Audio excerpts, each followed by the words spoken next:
বন্ধুরা, আজকের recipe chicken কষা। ভালো করে চিকেনটাকে আমরা ধুয়ে নুন দেব। নুন দেওয়ার পরে টমেটোর পেস্ট দেওয়ার পরে আমরা দেবো জিরে বাটা আর ধনে বাটা।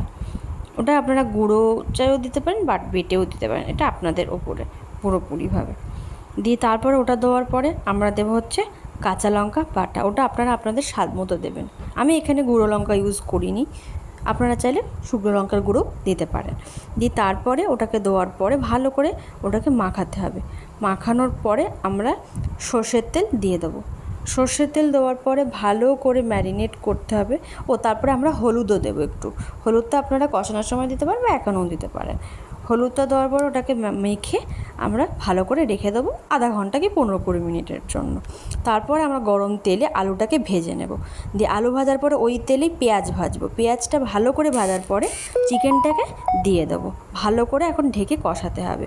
দিয়ে কষানোর পরে এই কালারটা চলে এসছে। আমি অনেকক্ষণ আধা ঘন্টা ধরে কষানোর পরে এই কালারটা চলে এসছে। তারপরে লাস্টে কাসুরি মেথি ভালো করে দিয়ে ছড়িয়ে আপনারা ধনেপাতাও দিতে পারেন। ওটাকে ভালো করে সার্ভ করলাম। দিয়ে এটাই আজকে আমার নববর্ষর menu, chicken mutton biryani, chicken কষা, স্যালাড আর রায়তা। Thank you.